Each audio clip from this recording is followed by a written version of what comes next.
বৃষ্টি হলে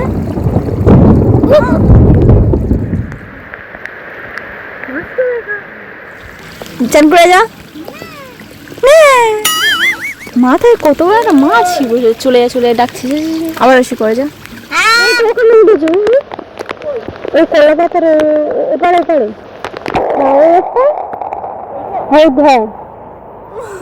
কারা জিতে চিঠি খেয়েছে পাঠা কিন্তু দিয়ে নেবে। Hello everyone, good morning. আমাকে দেখে তোমরা সবাই বুঝতেই পারছো আমি সবেমাত্র ঘুম থেকে উঠেছি। আসলে আমার মা আমাকে ডেকে বললো আমাদের পুকুর নাকি ভেসে গেছে, তো তার জন্য আমাদের পুকুর থেকে মাঠ বরাবর একটা জান কাটাতে হবে। তোমরা যারা জানো না জান কাটানো কি, তোমাদেরকে বলি। জান কাটানো হচ্ছে পুকুর থেকে মাঠ বরাবর একটা লাইন কাটতে হবে যাতে পুকুরের জলগুলো মাঠে চলে যেতে পারে আর পুকুরটা ভেসে না যায়। তাই আমি এখন যাবো, কারণ মা নেই। তোমাদেরকে বলেছি আমার মা কি কাজ করে। তাই মায়ের আস্তে আস্তে 12:30 বাজবে, তো মা একটা দাদাকে বলে রেখেছে আমাদের জান কাটিয়ে দিতে। তার জন্য বাড়ির একজনকে থাকতে হবে। তো চলো যাওয়া যাক, আগে ড্রেসটা চেঞ্জ করি, দেন আমি বেরোবো। তো গাইস আমি আমাদের পুকুরে চলে এসেছি, আর এখানে দেখো কি অবস্থা হয়েছে পুকুরে। সারাদিন সারা রাত বৃষ্টি হয়ে যাচ্ছে, আমি বেরিয়েছি সঙ্গে সঙ্গে বৃষ্টি পড়েছে, পুরো ভিজে গেছি আমি। আর একবেলা যদি বৃষ্টি হয় না পুরো ডুবে যাবে রাস্তা। আর দেখো এই দাদাটাকে জান কাটাতে বলেছে, কারণ ওরা এই রাস্তা দিয়ে যায় তো ওদের প্রবলেম হবে। তো জান কাটানো হয়ে গেছে, এবার আমি ঘুনিটা আনতে যাবো। চলো, ঘুনিটা সামনে আমাদের মন্দিরের কাছে আছে, তো চলো যাই।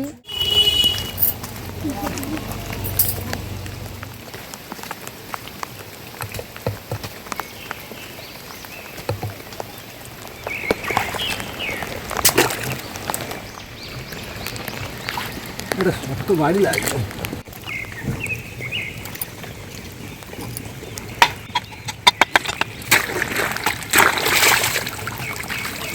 গাইস জলগুলো কিরকম যাচ্ছে দেখো। যাস না এই এদিকে। গাইস তোমরা দেখতে পাচ্ছ পুকুর থেকে প্রচুর পানা আসছে, কতগুলো পানা সব ঘুনির মধ্যে ঢুকে যাচ্ছিল। এগুলো ঢুকবে আর মাছগুলোকে ঢুকতে দেবে না, আটকে থাকবে।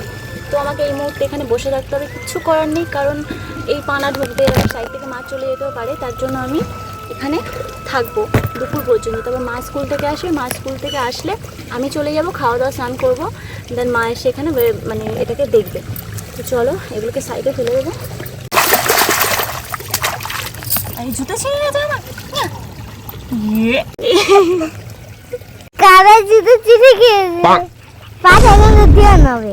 এই মুহূর্তে আমাকে এখান থেকে চলে যেতে হবে, আমি যদি বসে থাকি তাহলে মাছ ঢুকবে না। চলো এখান থেকে সরে যাই।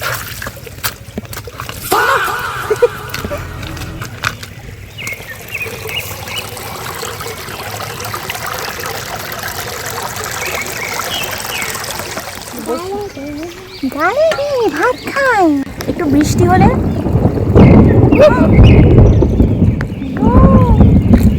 হচ্ছে দেখ। এই মারিস না, মারছিস কেন পুচকি? তোমরা দেখো এই দিদির চমকাচোর বোন এসছে, ওগুলোকে ধরে মারছে, দেখছো দিদির ভালোবাসা। গাইস এখন আমাদের এখানে বসে থাকতে হবে, কিচ্ছু করার নেই। আর কতগুলো পুঁটি মাছ কি লাফাচ্ছে, বড় বড় পুঁটি কিন্তু পেটে ডিম আছে প্রত্যেকটা। ফুটবল আমি আর ও সেদিন কালকে ধরছিলাম, পাইনি, বেশি পাইনি। পুকুরে পাবো কি করে, পুকুর তো মানে পুরো ডুবে গেছে, জল ভর্তি, আর ভীষণ খালা আমাদের পুকুর। আমি যখন মাছ ধরতে আসবো ও আমার সাথে ভিজে ভিজে মাছ ধরবে।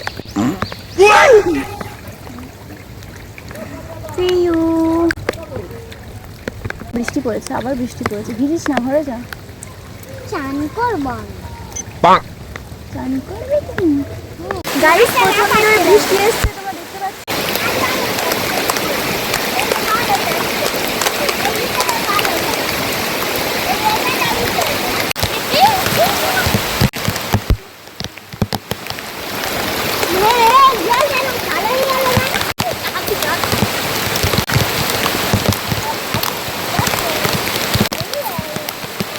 গাইস তোমরা একবার দেখো কিভাবে মাছগুলো লাফিয়ে পালাচ্ছে। আর আমি সে কখন থেকে দাঁড়িয়ে আছি, আমার পা ব্যথা করছে, তো আমি কাদার মধ্যে বসেই পড়েছি। মা কখন আসবে? আসতে দেরি হবে।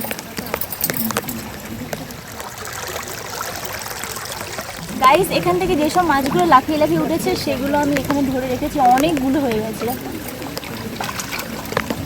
আধা হয়ে গেছে, যা দুটোই করে এখানে বসে আছি। প্রচুর মাছ কিন্তু সাইড থেকে বেরিয়ে যাচ্ছে, কিছু করার নেই, লাফিয়ে বেরোচ্ছে। যতটা পারছি ধরে নিচ্ছি আর এই বালতিতে রাখছি। অনেকগুলো মাছ হয়ে গেছে দেখো, আমি আমার কাছে দেখো এখানে প্রচুর মাছ হয়ে গেছে।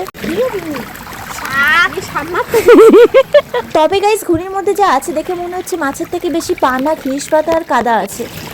এই তুই গান করে যা। হ্যাঁ কি যা মাথায় কত বড় একটা মাছ চলে ডাকছি, আবার এসে করে যা। তুই যা, খাওয়া দাওয়া করবি না, ঠান্ডা লাগবে তো যা। সমানে হেসে যাচ্ছে, যা যা যা চলে যা, আবার এসে করে ছাতা নিয়ে আসবি এবার যা যা, চলে যা টাটা।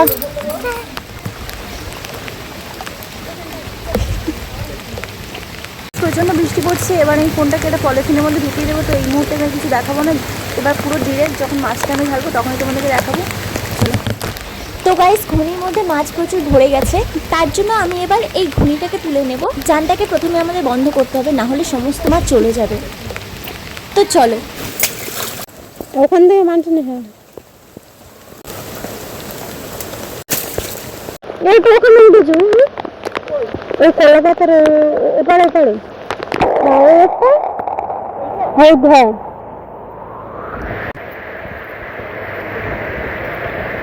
যাচ্ছে না কেন বলতো?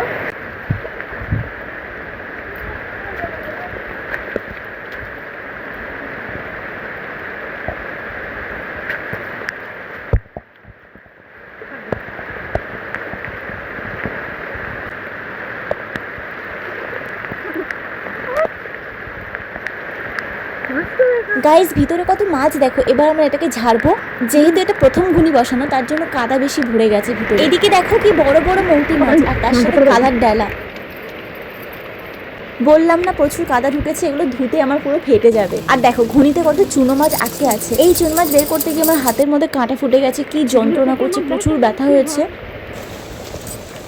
তো আমার মাছ ঝেড়ে নেওয়া হয়ে গেছে, আমি আবারও ঘুনিটাকে পেতে দেবো।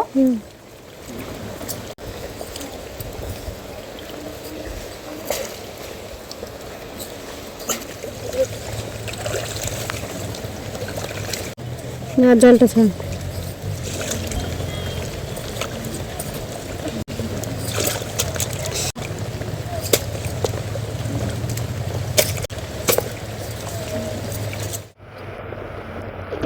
তো গাইস এখানে দেখো হাফ বালতির মতো মাছ হয়েছে, এর মধ্যে কিন্তু কাদা প্রচুর আছে, তো হাফ বালতি হবে না, অনেকটাই কম মাছ। যাই হোক এবার আমি বাড়ি যাবো, তারপর আবার কিছুক্ষণ পরে এসে এটা দেখবো যে কতগুলো মাছ আসে। এখন ঠিক বেশি হবে না, কারণ সময়টা দিয়েছি, তো এই সুযোগ আমি চলে যাবো। এখনটা হয়ে যাচ্ছে বাড়ি খাবে কি করার নেই।